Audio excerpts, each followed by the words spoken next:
धम्म पद में एक पंक्ति है, सुखम याव जरा शीलम सुखा शुद्धा पतिष्ठिता।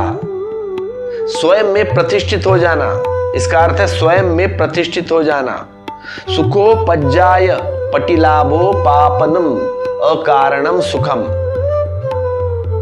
शील का पालन सुख है। अब यहां पे आता है शील का अर्थ क्या है। आपके मन में प्रश्न उठा होगा, शील का अर्थ क्या है। दूसरे को सुख मिले ऐसा व्यवहार करना। पाप और शील में वही फर्क है जो नकारात्मक नीति और विधायक नीति में होता है। पाप का अर्थ क्या है, दूसरे को दुख मिले, यह नकारात्मक। यह पहला कदम कि मुझसे दूसरे को दुख न मिले,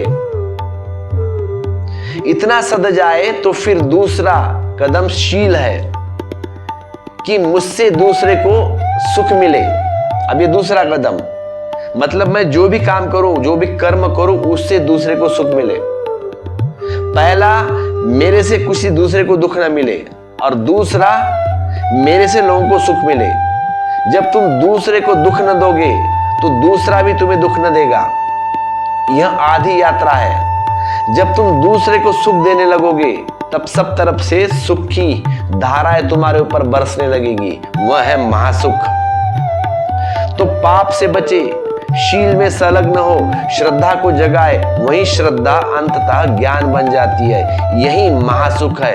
तो बुद्ध कहते हैं स्वयं में प्रतिष्ठित हो जाना सुख है। स्वयं में प्रतिष्ठित हो जाना सुख है।